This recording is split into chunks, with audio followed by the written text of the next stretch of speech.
इस महिला ने अपनी खूबसूरती और दिमाग का इस्तेमाल करके 120 बड़े ईरानियन ऑफिशियल्स के साथ फिजिकल रिलेशंस बनाए थे। सही सुना आपने, 120 ऑफिशियल्स। अंधेरी रात थी और तेहरान में सब कुछ शांत था, लेकिन उस शांति में एक बड़ा प्लान अंजाम दिया जा रहा था। बल्कि हाईटेक प्लाज्मा कटर से लोहे के बड़े सेफ खोल दिए, जिनके अंदर ईरान के सबसे बड़े राज छुपे थे। सामान को उन्होंने 2 ट्रक्स में भरा। सोचकर देखिए, ईरान के सबसे सुरक्षित रास्तों को लेकर 2 ट्रक्स रात के अंधेरे में आगे बढ़ रहे थे। इस मिशन ने इसराइल को हर कदम, हर प्लानिंग, हर छुपे हुए प्रोग्राम की खबर दे दी थी। एक शांत हाईवे पर चल रही एक गाड़ी, अचानक उस पर गोलियों की बरसात होती, पर गोलियां चलाने वाला वहाँ है नहीं। कैसे? क्योंकि यह कोई आम कत्ल नहीं था। यह दुनिया की पहली एआई असिस्टेड सैटेलाइट कंट्रोल हत्या थी, जो उसकी जिंदगी के हर मोड़ को इसराइल के मोसाद से जुड़े हुए थे। क्या आप सोच सकते हैं कि ऐसे एक औरत ने ईरान के आयरन मैन कासिम सुलेमानी की मौत का रास्ता तैयार किया? वार शुरू होने से पहले ही इसराइल ने एनिमी के इंपॉर्टेंट इंटेलेक्चुअल सेंटर्स और स्ट्रैटेजिक मिलिट्री सेंटर्स को ख़त्म कर दिया था। वो हर पल इंफॉर्मेशन कलेक्ट कर रहे थे और वो सारी इंफॉर्मेशन मोसाद के डेटाबेस में जमा होती इतनी हो गई कि गिनना मुश्किल था। एक ऐसी जंग जो फिजिकल दुनिया से कहीं ज़्यादा डिजिटल दुनिया में है। ये कहानी एक ऐसे ऑपरेशन की है जो फिल्म से कम नहीं है। ईरानियन पॉलिटिशियन एक सीक्रेट और स्कैंडलस दावा करता है जो ईरान के पूरे सिस्टम को जट से हिला कर रख देता है। तब क्या होता है? एक ऐसा दावा जो इतना खतरनाक है कि उसमें 120 बड़े और पावरफुल ऑफिशियल्स और एक खूबसूरत रहस्यमय फ्रेंच जर्नलिस्ट शामिल है। हाँ, बिल्कुल यही हुआ था 11 जुलाई को। ये कहानी आपकी सोच से भी ज़्यादा वाइड है। 11 जुलाई को ईरान वायर ने एक ऐसी रिपोर्ट छापी जिसने देश में तहलका मचा दिया। इस रिपोर्ट का हीरो था former parliament member Seyed Mostafa Kavakebian. उन्होंने एक ऐसी बम फोड़ी जिसका असर हर तरफ दिखाई दिया। एक फ्रेंच बोर्ड जर्नलिस्ट से जिसका नाम हम आगे बताएंगे। ये वो औरत थी जिसने पहले ईरान में बड़े बड़े लोगों के साथ काम किया था और यहाँ तक कि सुप्रीम लीडर की वेबसाइट पर भी अपने आर्टिकल्स छपवाती थी। लोग उसे एक रिस्पेक्टेबल जर्नलिस्ट मानते थे, पर कावाकेबियान के दावे ने सब कुछ पलट कर रख दिया। एक टेलीविजन प्रोग्राम में कावाकेबियान ने बड़े ही कॉन्फिडेंस के साथ जो कहा वो एक स्पिनोश केस थी। उन्होंने आगे दावे किया कि इस महिला ने अपनी खूबसूरती और दिमाग का इस्तेमाल करके 120 बड़े ईरानियन ऑफिशियल्स के साथ फिजिकल रिलेशंस बनाए थे। सही सुना आपने, 120 ऑफिशियल्स। उन्होंने ये भी आरोप लगाए कि उसने रिलीजियस सेशन में भी हिस्सा लिया ताकि वो इन बड़े लीडर्स के करीब आ सके। यह एक मामूली रूमर नहीं था। कावाकेबियान ने इसे एक सीरियस नेशनल सिक्योरिटी इशू बताया। उन्होंने कहा कि यह सिस्टम के सबसे उच्च स्तर पर एक संगीन घुसपैठ थी। जैसे ही ये बात सामने आई, ईरान के कोर्ट और सरकार में हड़कंप मच गए। अगले ही दिन तेहरान के प्रोसिक्यूटर ने कावाकेबियान के खिलाफ क्रिमिनल चार्जेस फाइल कर दिए। प्रोसिक्यूटर के ऑफिस ने उनके दावों को बेबुनियाद और आवाम के पीछे डर और शक पैदा करने वाला बताया। हमने ऐसी जासूसी की कहानियाँ सिर्फ सुनी है जो शायद कभी हुई होगी या सिर्फ कल्पना है, लेकिन ये हैरान की बात है कि हमारे जीने के समय में भी ये सब हो रहा है। ऐसी एक हैरान करने वाली कहानी सुनाता हूँ। कुछ हफ्तों पहले हम सबके दिल की धड़कनों और दर्द के साथ देखा हुआ एक ऐसी कहानी जो बताए नहीं गए। ईरान इसराइल युद्ध की एक अलग कहानी। क्या हो अगर 2 देश ऐसी जंग लड़े जिसमें ना कोई गोली चले, ना कोई बम गिरे और ना ही कोई खून बहे। एक ऐसी जंग जो सिर्फ चोरी, जासूसी और टेक्नोलॉजी के दम पर लड़ी गई। क्या आप जानना चाहते हैं कि यह कैसे होती है? तो अपनी सीट बेल्ट बांध लीजिए, क्योंकि यह कहानी आपकी सोच से भी आगे की है। अक्सर हम सुनते हैं कि जंग बड़े बड़े बम बनाकर और तोपों के गंज बजाकर लड़ी जाती है, लेकिन इसराइल और ईरान के बीच की कहानी बिल्कुल अलग है। यह जंग बड़े बड़े बॉम्ब्स बनाकर नहीं, बल्कि जासूसों का नेटवर्क बनाकर, राज चुराकर और टेक्नोलॉजी का इस्तेमाल करके लड़ी जा रही है। एक ऐसी जंग जो फिजिकल दुनिया से कहीं ज़्यादा डिजिटल दुनिया में है। यह कहानी एक ऐसे ऑपरेशन की है जो फिल्म से कम नहीं है। तेहरान का राज। साल था 2018। अंधेरी रात थी और तेहरान में सब कुछ शांत था, लेकिन उस शांति में एक बड़ा प्लान अंजाम दिया जा रहा था। मोसाद, इसराइल की खुफिया एजेंसी द्वारा ट्रेन किए गए एक टीम ने तेहरान के एक छुपे हुए वेयरहाउस में डाका डाला। यह डाका कोई आम चोरी नहीं थी। उन्होंने ब्रूट फोर्स से नहीं, बल्कि हाईटेक प्लाज्मा कटर से लोहे के बड़े सेफ खोल दिए, जिनके अंदर ईरान के सबसे बड़े राज छुपे थे। उनका मकसद पैसा या गहना चोरी करना नहीं था, उनका निशान कुछ और था, ज्ञान। उन्होंने 1000 पाउंड से भी ज़्यादा क्लासिफाइड डॉक्यूमेंट्स, कंप्यूटर डिस्क और प्लानिंग बुक्स चुरा ली। यह ईरान के हर न्यूक्लियर फैसिलिटी, हर मिसाइल प्रोग्राम और हर मिलिट्री लीडर्स के एक डिटेल रोडमैप था। एक दुस्साहसिक निकासी चोरी किए गए। सामान को उन्होंने 2 ट्रक्स में भरा।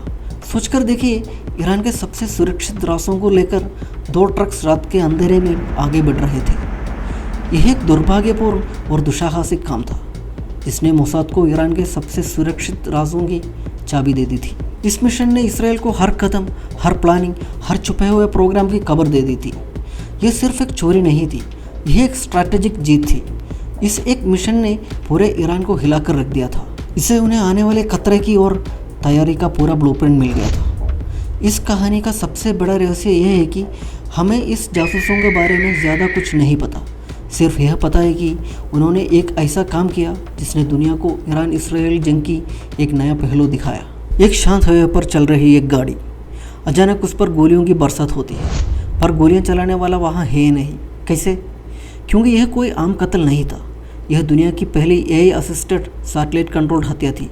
एक ऐसी कहानी जो आपको हैरान कर देगी। तैयार हो जाइए, क्योंकि हम जा रहे हैं 27 नवंबर 2020 को, जब सच और साइंस फिक्शन के बीच की दीवार टूट गई। एक शांत दिन, एक खतरनाक सफ़र। तारीख थी 27 नवंबर 2020। एक आदमी जिसका नाम एक दशक से ज़्यादा समय से हाईएस्ट इंटेलिजेंस सर्कल्स में पुष्पुषाया जा रहा था, वो एक सफ़र पर था। यह सफ़र शुरू होती है एक कार के अंदर से आगे की तरफ लगे कैमरा में रिकॉर्ड किए गए नज़रों से। ये काले रंग की निसान टियाना सेडान कार, उसके पीछे और 2 गाड़ियाँ, एक सिक्योरिटी कॉन्वॉय। यह ड्राइव तेहरान से 80 किलोमीटर दूर अफसर नाम के शहर की तरफ जा रही थी। रास्ते पर ज़्यादा गाड़ियाँ नहीं थी, बस कुछ कंक्रीट स्ट्रक्चर्स और छोटे पेड़ पीछे छूट रहे थे। गाड़ी में कौन सफ़र कर रहा है ये फिलहाल नहीं बता रहे, क्योंकि वो अत्यंत सुरक्षित देश की रक्षा करने वाला व्यक्ति है। सुरक्षा कर्मियों के अलावा किसी को भी उनका नाम या वो किस गाड़ी में सफ़र कर रहे हैं इसकी कोई खबर नहीं थी। ऐसी एक गाड़ी हाईवे पर 100 किलोमीटर प्रति घंटे से भी ज़्यादा रफ्तार से चल रही थी। थोड़ी दूर पर, लगभग 500 मीटर दूर, एक नीला ट्रक सड़क के किनारे फुटपाथ पर खड़ा है। लगता है ब्रेकडाउन हो गया है। वो एक कार्गो ट्रक है, देखने में लगता है जिसका अंदर कुछ सामान भरा हुआ है, लेकिन ध्यान रखना, सिर्फ देखने में ऐसा लग रहा है, कहानी कुछ और। उन पुराने और जंग लगे सामान के बीच एकदम नए इंस्ट्रूमेंट दिखेगा जो किसी का ध्यान नहीं गए। वो एक Belgium made 7.62 mm machine gun है। गाड़ी के चेसिस में बोर्ड से फिक्स किए गए एक गायरोस्कोप गिम्बल पर वो मशीन गन लगी हुई है। मशीन गन के साथ एक जूम कैपेबल ऑप्टिकल स्कोप और रिमोट एक्टिवेशन मैकेनिज्म भी है। लगभग 500 मीटर के अंदर की सभी गाड़ियों में आगे पैसेंजर सीट पर बैठे लोगों को उस ऑप्टिकल स्कोप के छोटे से मॉनिटर में साफ दिखेगा। कैमरे का एल्गोरिथम हर गाड़ी में लोगों को चेक कर रहा है। हाँ, वो मशीन गन किसी का इंतज़ार कर रहा है। हमने जो निसान टियाना सेडान देखी थी वो आ रही है। उसके आगे वाली सीट पर ड्राइवर के पास एक मिडिल एजड आदमी बैठे हैं और पीछे उसकी पत्नी है। लंबी यात्रा की वजह से दोनों थोड़ा सुस्त लग रहे हैं। अचानक कार के विंडस्क्रीन पर 15 गोलियां लगातार लगती हैं। आगे की सीट पर बैठे मिडिल एजड आदमी के सीधे सीने में ग्लास तोड़कर गोलियां घुस जाती हैं। वो चीखता है, क्या हुआ? ये पूछते हुए पत्नी जब तक नींद से जाग जाती है तब तक ड्राइवर, जो एक्सपीरियंस था, गाड़ी साइड में रोक चुका था। पूरे ऑपरेशन में 1 मिनट से भी कम समय लगा। जैसे ही उनके बॉडीगार्ड डिसोरिएंटेड और कंफ्यूज होकर एक ऐसे दुश्मन को तलाश कर रहे थे जो वहाँ था ही नहीं, प्लान का आखिरी डरावना हिस्सा सामने आया। नीली निसान ट्रक, जिसका मिशन पूरा हो चुका था, एक बड़े धमाके में सिर्फ डिस्ट्रैक्ट हो गई। रोबोटिक हथियार और उसका ज़्यादातर कंपोनेंट्स को नष्ट कर दिया। गाड़ी के अंदर मिडिल एजड आदमी की पत्नी चीख चीख कर रो रही थी। वह आदमी खून से लातपात होकर मरने की हालत में सीट पर एक तरफ झुका हुआ है और धीरे धीरे सांस ले रहा है। अब यह सीन यही ख़त्म करते हैं। अब खबर पर आते हैं, कौन था वो शख्स? मरने वाला ईरान का सबसे बड़ा न्यूक्लियर साइंटिस्ट मोहसिन फ़खरीज़ादा था। तारीख थी 27 नवंबर 2020। ना कोई रॉकेट, ना कोई सुइसाइड बॉम्बर, ना किसी इंसान ने, बल्कि कुछ कोड्स, एक सैटेलाइट और ट्राइपॉड पर लगी मशीन गन ने मिलकर एल्गोरिदम से लिखा और एग्जीक्यूट किया वो हत्या। दुनिया ने जानकर हैरान रह गई। दुनिया की पहली AI असिस्टेड सैटेलाइट कंट्रोल्ड हत्या। सबसे पहले चर्चा हुई कि ये कैसे हुआ। नई टेक्नोलॉजी के ज़माने में किसी देश की मिलिट्री इंटेलिजेंस के लिए यह सब आसान है, लेकिन यहाँ सवाल यह नहीं है। सवाल यह है कि दूसरे देश को इतनी सही जानकारी कैसे मिली, क्योंकि जानकारी के बिना इतना परफेक्ट अटैक प्लान करना नामुमकिन है। मिलिट्री सीक्रेट्स और सबसे बड़े सीक्रेट्स होते हैं। एक देश के न्यूक्लियर टेस्ट और हथियार बनाने वाले इम्पोर्टेंट हिस्सों को संभालने वाले सेंटर्स के बारे में दुनिया को कभी पता नहीं चलता। क्या हो अगर आपको पता चले कि एक देश का सबसे बड़ा न्यूक्लियर सीक्रेट्स एक खूबसूरत औरत ने चुराया हो, एक ऐसी औरत जिसने दोस्ती, ट्रस्ट और रिश्तों के जाल में फंसाकर बड़े बड़े लोगों से देश की रास निकलवा लिए। ये कोई फिल्म नहीं बल्कि असली कहानी है, उस जासूस औरत की कहानी। ईरान के न्यूक्लियर प्रोजेक्ट्स का नाम प्रोजेक्ट आमाद है, पर ईरान ने कभी ऑफिशियली ऐसा कोई प्रोजेक्ट होने की बात नहीं कही। इस प्रोजेक्ट में काम करने वाले इम्पोर्टेंट साइंटिस्ट के असली नाम छिपाने के लिए उन्हें कोड्स और नंबर दिए गए। वो कब, कहाँ और किस रास्ते से जाते हैं किसी को नहीं पता। वो हमेशा 3 या 4 गाड़ियों के साथ चलते हैं और यह पहले से तय नहीं होता है कि इम्पोर्टेंट आदमी किस गाड़ी में होगा, कभी बीच में, कभी पीछे तो कभी आगे। लेकिन मोहसिन फ़खीरज़ादे के साथ कुछ अलग था। एक मामूली आदत, एक बड़ी गलती। जिस दिन उन पर हमला हुआ उस दिन मोहसिन फ़खीरज़ादा आगे वाले गाड़ी में बैठे थे। अगर वो बीच या पीछे वाले गाड़ी में होते तो इतनी जल्दी गोली मारना मुश्किल होता। सबसे इम्पोर्टेंट बात यह थी कि उन्हें आगे पैसेंजर सीट पर बैठे आदमी को मारने के लिए सेट किया गया था। अगर वो पीछे बैठे होते तो ऐसा नहीं हो पाता। मोहसिन फ़खीरज़ादे की एक आदत थी, वो हमेशा गाड़ी की आगे वाली सीट पर बैठते थे और यहाँ पर उनसे गलती हुई। चाहे कितनी भी टेक्नोलॉजी हो, जब तक ये सारी बातें पता नहीं होंगी तब तक ऐसा परफेक्ट अटैक प्लान करना और उसे एग्जीक्यूट करना इम्पॉसिबल नहीं है। अब सवाल यह है कि ईरान जैसे देश के टॉप डिफेंस सिस्टम को तोड़कर यह सब जानकारी कैसे बाहर गई। जब इसकी इन्वेस्टिगेशन हुई तो एक हैरान करने वाली कहानी सामने आई। यह पिछले समय में हुई सबसे बड़ी जासूसी की कहानी है। एक ऐसी थ्रिलर स्टोरी जो इसराइल ईरान युद्ध की प्लानिंग करने वाली एक जासूस औरत की कहानी है। इस सुंदर लड़की का नाम कैथरीन पेरेज़ शक्दम है। इस कहानी में हम उसकी ज़िंदगी को करीब से जानेंगे। एक फ्रेंच लड़की जो प्यार में पड़कर मुस्लिम बन जाती है और मिडिल ईस्ट में एक मशहूर पत्रकार बन जाती है। लेकिन क्या यह सिर्फ एक कहानी थी या उसके पीछे एक गहरा राज छिपा था? एक ऐसा राज जो उसकी ज़िंदगी के हर मोड़ को इसराइल के मोसाद से जुड़े हुए थे। ये कहानी है कैथरीन पेरेज़ शक्दम की, जिसने एक देश के सबसे बड़े राज चुराए। नमस्कार, वेलकम टू द स्टोरी। जब हम जासूसी की बात करते हैं तो हमें लगता है कि यह एक रात में होने वाला काम है, लेकिन कैथरीन पेरेज़ शक्दम जैसे महिला जासूस का ईरान सरकार के अंदर घुसना सालों की प्लानिंग का नतीजा था। मोसाद का तरीका अलग है। वो किसी अनजान को ट्रेनिंग देकर जासूस नहीं बनाते, बल्कि एक असली पेशेवर को ही जासूसी का राज सिखाते हैं। उनकी योग्यता ही उनके सबसे बड़ा हथियार होती है। इस मिशन के लिए एक पत्रकार का बेस बनाया गया था। एक प्रेम कहानी, एक गहरा रस। ये कहानी शुरू होती है 90 के दशक के अंत में। पेरिस से लंदन आई एक फ्रेंच सुंदरी नाम कैथरीन पेरेज़ शक्दम। चमकदार आंखें और एक नज़र में किसी को भी आकर्षित करने वाला व्यवहार। वो लंदन यूनिवर्सिटी में फाइनेंस में मास्टर्स की डिग्री की पढ़ाई कर रही थी। कैंपस पब्लिकेशंस और लोकल मैगजीन में उन्हें राजनीतिक लेख और कविताएं नियमित रूप से प्रकाशित होते थे। कैंपस डिबेट्स में वो एक चमकती हुई सितारा थी।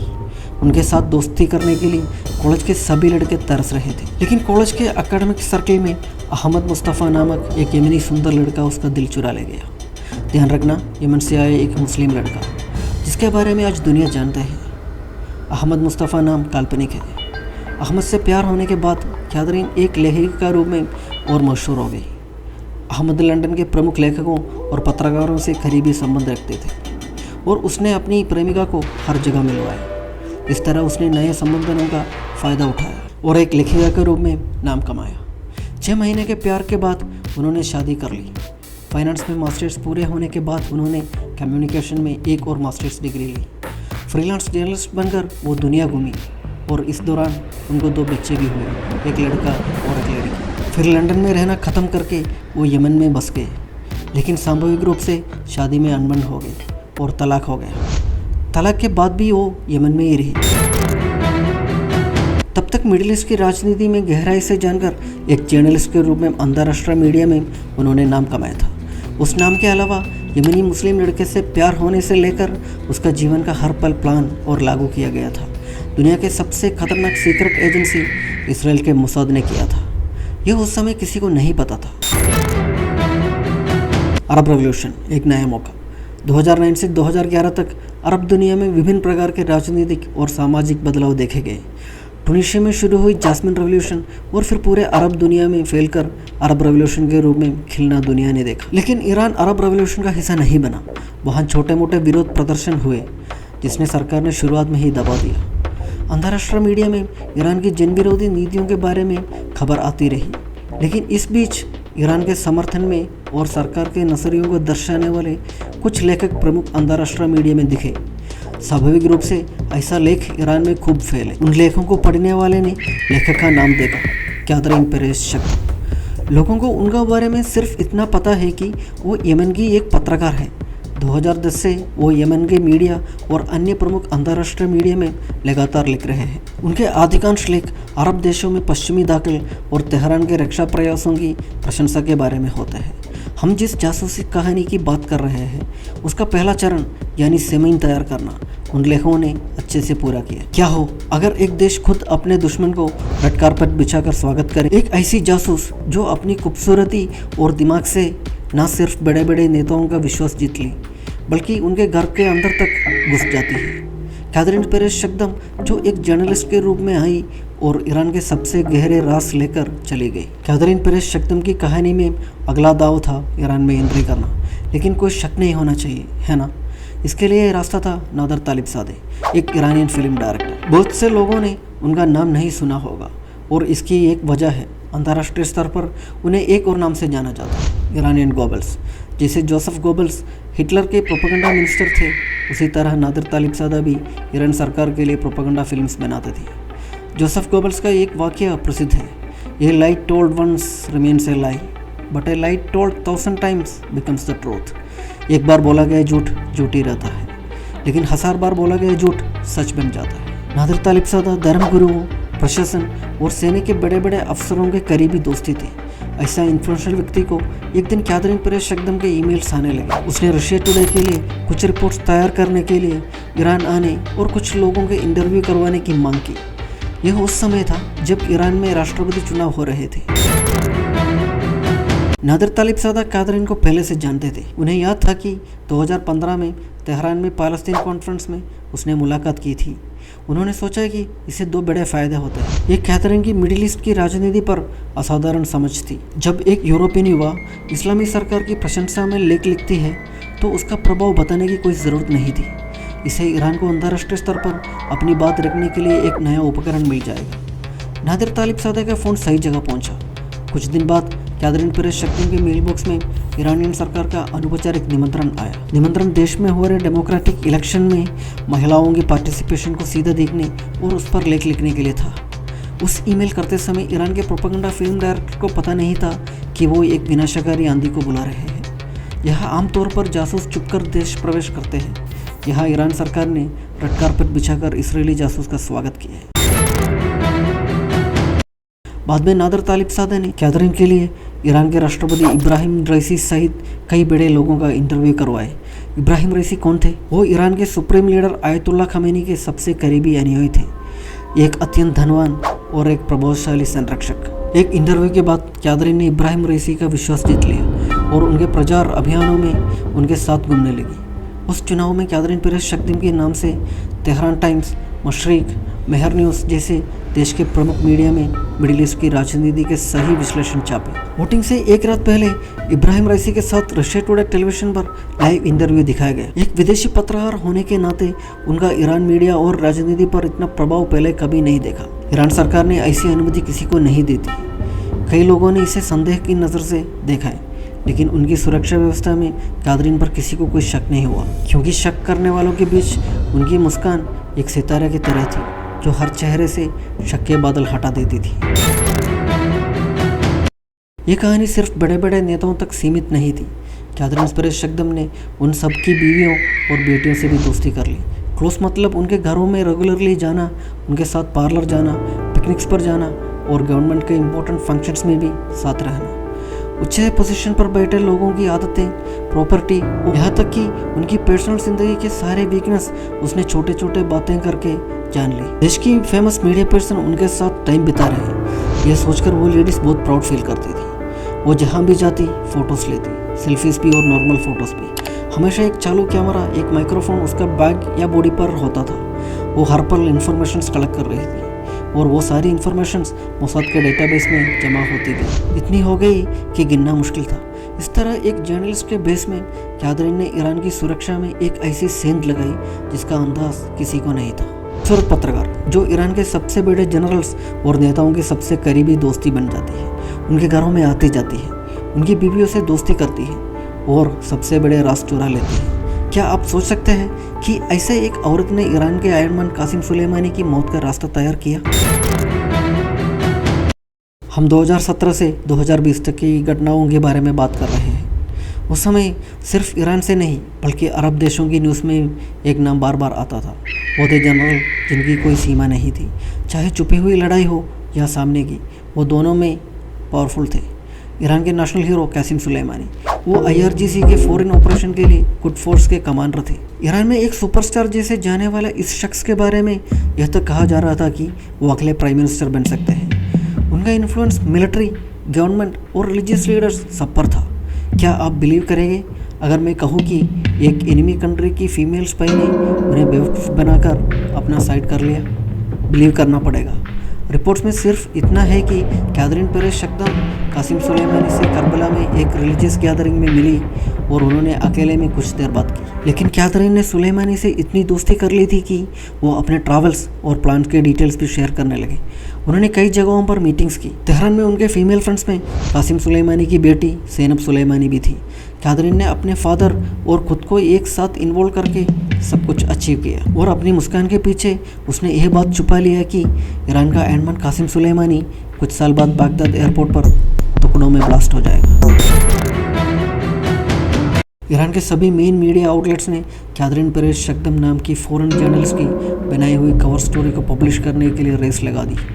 मेहर न्यूज़ और तस्नीम जैसे स्टेट स्पॉन्सर्ड पब्लिकेशंस में गवर्नमेंट पॉलिसी की तारीफ और अरब कंट्रीज़ के इंटरनल अफेयर्स में वेस्टर्न कंट्रीज़ के इंटरफेरेंस की क्रिटिसिज्म वाले आर्टिकल्स लगातार आ रहे थे। ईरान के एक important English TV press TV पर भी कैथरीन पेरेस शक्दम नाम की यंग ब्यूटीफुल कमेंटेटर रेगुलरली दिखने लगी। यह यहाँ तक पहुँच गई कि Khamenei.ir तक, जो ईरान के सुप्रीम लीडर आयतुल्ला खमेनी की अपनी वेबसाइट है, वहाँ तक। उस वेबसाइट पर कैथरीन पेरेस शक्दम नाम की एक इसराइली स्पाई वुमन ने आर्टिकल्स लिखे। एक बार फिर वो हाईली सिक्योर्ड ईरान के सुप्रीम लीडर खमेनी के लेक्चरर्स बेंगलोर में एंटर हुई, उनसे मिली, उनका इंटरव्यू लिया और उनके साथ पिक्चर्स भी खिंचवाई। उस इंटरव्यू में खमेनी ने अपना दिल खोलकर बात की। फालस्तीन को फ्री करने के लिए होली वार के बारे में, इसराइल के साथ आने वाला ग्रेट वार के बारे में बात की।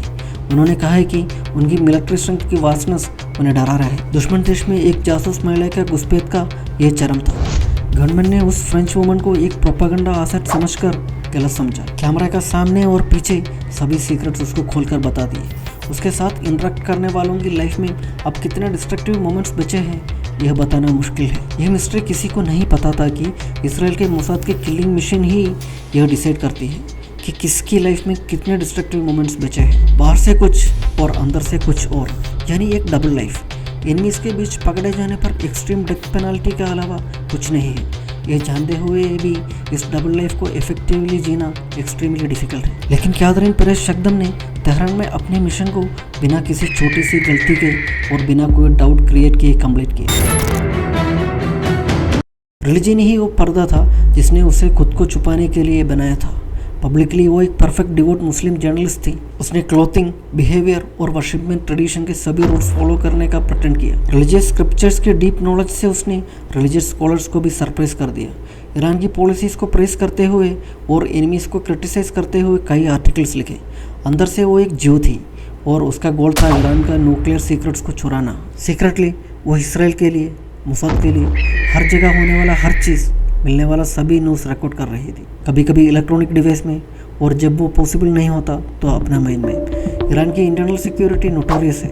वो फॉरेन विजिटर्स और जर्नलिस्ट को क्लोजली मॉनिटर करते हैं। फिर भी कैथरीन ने एक्स्ट्रा ऑर्डिनरी कंट्रोल के साथ सभी डेंजर्स को हैंडल किया। जनरली बाहर से आया किसी पर्सन के लिए नहीं खुलने वाला सभी डोर उसके लिए खुल गए। गवर्नमेंट के लॉयलिस्ट के लिए ऑर्गेनाइज सेमिनार्स और सोशल गैदरिंग में भी उसको इन्वाइट किया गया। एक खूबसूरत जाल ईरान के रेवोल्यूशनरी गार्ड ऑफिसर्स और हार्डकोर नेशनलिस्ट के आसपास होने पर वो उनमें से एक की तरह घुल मिल गई। बाकी टाइम वो उनकी वाइफ और किड्स के साथ एक कॉमन वुमन की तरह इंटरेक्ट करती थी। उसने गॉसिप की और सुनी। जब उन्होंने फॉरेन कंट्रीज में मेंस बेडरूम का सीक्रेट्स के बारे में एक्सैजरेटेड स्टोरी सुनाई तो उन्होंने भी उनको स्टोरी सुनाई। आर्मी के हाई रैंकिंग ऑफिसर्स, पावर में बैठे लीडर्स और यहाँ तक कि प्रीस्ट के बारे में। इस तरह उसने कंट्री के एलीट क्लास के पूरे सेक्सुअल एम्पायर की पिक्चर अपने माइंड में बना ली। पैलेस के रिसेप्शन हॉल्स और सैलून में बैठे ऑफिसर्स की वाइफ्स आपस में बात कर रही थी और उन बातों के बीच उन्होंने अनजाने में भी स्टेट सीक्रेट्स उनकी जुबान से स्लिप हो रही। ईरान की नहीं, किसी भी कंट्री के जनरल्स और पॉलिटिशियंस किसी फॉरेनर्स साथ होने पर कभी भी स्टेट सीक्रेट्स डिस्कस नहीं करते, लेकिन उनकी वाइफ्स का केस डिफरेंट था। कैथरीन को स्टोरी सुनाने के लिए वो आपस में रेस लगा रही थी। एक तरफ एक इंटरनेशनली फेमस जर्नलिस्ट, उनके पॉलिटिकल एनालिसिस, आर्टिकल्स की स्ट्रेंथ, और दूसरी तरफ ल्यूर और सीड्यूस करने की उसकी टैलेंट। कैथरीन पेरेस शक्दम नाम की मूसा स्पाई वुमन का तरीका ऐसा कॉम्बिनेशन था जो वर्ल्ड की मोस्ट फेमस स्पाई स्टोरीज में भी नहीं था। उसने कंट्रीज के सभी सीक्रेट्स अपने हाथ में कर लिए। मिलिट्री हेड्स को उसको प्राइवेट जर्नीज पर ले जाने के लिए होड़ लगा रहे थे। पॉलिटिशियंस के ऑफिस रेसिडेंट्स में उसकी नाइट्स कॉमन थी। ईरान इसराइल वॉर शुरू होने से पहले जून 30, 2025 से बहुत पहले इसराइल द्वारा ईरान के स्ट्रैटेजिक मिलिट्री न्यूक्लियर फैसिलिटीज़ पर पहली मिसाइल भेजने से पहले ईरान में मर्डर्स की सीरीज़ का स्टेज उस यंग वुमन ने प्रिपेयर किया था। यानी वॉर शुरू होने से पहले ही इसराइल ने एनिमी के इंपॉर्टेंट इंटेलेक्चुअल सेंटर्स और स्ट्रैटेजिक मिलिट्री सेंटर्स को ख़त्म कर दिया था। आइए देखते हैं कि वो कौन थे और क्या थे। सीरिया और इराक में कॉन्वॉय स्ट्राइक्स 2018-2020, कई मिलिट्री हेड्स और सोल्जर्स मारे गए। वेपन्स की मूवमेंट स्टॉप हो गई। कासिम सुलेमानी जनवरी 3, 2020 सीरिया के दमास्कस से इराक के बगदाद एयरपोर्ट पर उतरे और एक सीक्रेट मीटिंग के लिए कार में जाते टाइम अटैक हुआ। ऊपर से उड़ रहे एक अमेरिकन MQ-9 रैपर ड्रोन ने 62 साल के आदमी की बॉडी पर मल्टीपल हिलफायर मिसाइल फायर किए। उनकी राइट हैंड की फिंगर पर पड़ी सिल्वर रिंग ही उनका आइडेंटिटी कंफर्म करने का एकमात्र साइन था। असगर पश्तो फरवरी 3, 2020 कासिम सुलेमानी का राइट हैंड सीरिया में शूट कर दिया गया। Mohsen Fakhrizadeh November 27, 2020 a powered satellite controlled machine gun ने न्यूक्लियर साइंटिस्ट की सीक्रेट जर्नी में 15 बुलेट्स फायर की। 3 बार फायरिंग की गई, एक भी टारगेट मिस नहीं हुआ। नातन्स न्यूक्लियर साइट पर अटैक जुलाई 2020 सेंट्रल ईरान के इस्फाहान प्रोविंस में यूरानियम एनरिचमेंट सेंटर्स डिस्ट्रॉय हो गया। ये सब किसी न किसी तरह से कैथरीन पेरेस शक्दम से कनेक्टेड है। क्या हो अगर एक स्पाई इतनी डेयरिंग हो कि वो दुश्मन देश की राज चुराने के बाद भी सामने आकर उन्हें शर्मिंदा करे। एक ऐसी महिला जिसने ईरान के लोहे के पर्दे को न सिर्फ तोड़ा बल्कि दुनिया के सामने उन्हें जलील भी किया। एक और दाव सफलता के दौर कैथरीन पेरेस शक्दम से जुड़े कुछ और मामले भी सामने आए हैं, जिनमें से कई अभी तक साबित नहीं हुए। यह कहा जाता है कि जब ये सब हमले हुए तब कैथरीन ईरान में ही थी। उसने मोसाद को बिल्कुल सही जानकारी दी थी।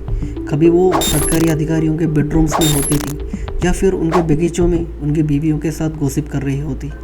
अक्सर जब हमलों की खबर आती तो वो उन्हीं लोगों के साथ होती थी, लेकिन वो एक आम पत्रकार की तरह नहीं थी। उसने अपना कंपोजर बरकरार रखा। जब कैथरीन ने ईरान के पावर कॉरिडोर्स में अपनी जगह बनाई तो मोसाद को दुश्मन की हर एक हरकत की जानकारी मिलती रही। उस छोटे से समय में कई ईरानी मिलिट्री और न्यूक्लियर अधिकारी रहस्यमय हालत में मारे गए। फैसला लेने वाले बड़े लोगों को ढूंढने के लिए ड्रोन्स और मिसाइल्स भेजे गए जिनकी पहचान कभी सामने नहीं है। आर्टिफिशियल इंटेलिजेंस के एल्गोरिदम में उनके सभी छुपे हुए ठिकानों और संचालन केंद्रों का डेटा जमा हो गया। ईरानियन सेना के गुप्त ठिकानों का बिल्कुल सही नक्शा इसराइल के हाथ में आ गया। उन्होंने हमलों की एक लिस्ट तैयार की और फिर ऑपरेशन बहुत तेज़ी से हुआ। तेहरान हैरान हो गया, लेकिन हैरान की बात यह थी कि किसी को कैथरीन पर ज़रा भी शक नहीं हुआ। अक्टूबर 2022 में कैथरीन पेरेस शक्दम बिना किसी को बताए ईरान से गायब हो गई थी। उसका फ़ोन नहीं मिला, वो सोशल मीडिया से भी गायब थी। जब जांच की गई तो पाया गया कि उसके अपार्टमेंट पर ताला लगा हुआ था। कोई जानकारी नहीं थी। लेकिन एक महीने बाद 1 नवंबर को जेरूसलम से पब्लिश होने वाला एक online English news portal the times of Israel में एक इंटरव्यू छापा। उस इंटरव्यू में एक जासूस महिला की कहानी छापी थी। यह आर्टिकल एक बुर्का पहनने औरत की फ़ोटो के साथ पब्लिश हुआ था, जो एक आम अरब पत्रकार की तरह दिख रही थी। उस आर्टिकल में कहा गया था कि ईरानी मीडिया में एक जासूस औरत की कहानियाँ भरी पड़ी है, जिसने ईरानियन न्यूक्लियर वैज्ञानिकों और मिलिट्री जनरल्स को मारने में मदद की थी, बिना यह बताए कि वो कौन थी या कहाँ से आई थी। लेकिन इस बार कैथरीन पेरेस शक्दम का खुद इंटरव्यू लिया गया था। जब उसका शब्दों को सुना गया तो पूरी दुनिया हैरान रह गई। I am a Jewish and I am mingled with Iranian society. मैं एक जू हूँ और मैं ईरानियन सोसाइटी में घुल मिल गई। यह उस इंटरव्यू सीरीज़ का टाइटल था। सच का बॉम्ब और उसका बाद का तूफान। ईरानियन सरकार के बड़े बड़े अधिकारी जिन्होंने कैथरीन से अपने रिश्तों को बड़े शान से दिखाया था, उन्होंने एक ही रात में पब्लिक स्टेटमेंट दिए कि वो उसे जानते तक नहीं थे। स्टेट मीडिया ने साइबर स्पेस से उसका आर्टिकल्स और इंटरव्यूज हटा दिए, लेकिन सबूत लगातार आते रहे। दुनिया ने फ़ोटो देखी जिनमें वो जनरल्स और नेताओं से बात कर रही थी, कुछ लोगों के साथ हॉलीडे पर भी जा रही थी। उसने सुप्रीम लीडर आयतुल्ला खमेनी से भी घंटों तक बात की। जल्द ही दुनिया को पता चला है कि कैथरीन पेरेस शक्दम कौन थी। फ्रांस में पैदा हुए उसका दादा हिटलर के एक कॉन्सेंट्रेशन कैंप में मारे गए। जब वो लंदन पढ़ने आई तो उसने एक यमनी मुस्लिम से प्यार किया और शादी कर ली। फिर वो सुन्नी इस्लाम में कन्वर्ट हो गई। तलाक के बाद वो शिया बन गई और फिर यमन से मुस्लिम पहचान के साथ तेहरान चले गई। इस बीच उसने ज्यूइश धर्म भी छोड़ दिया था। ईरानियंस ने पता लगाया कि मोसाद ने उन्हें अपना एजेंट बनाया था। इसके सबूत भी मिले। ईरान में उसकी खोज की गई। उसकी फ़ोटो वाले वांटेड पोस्टर्स सड़कों पर लगाए गए।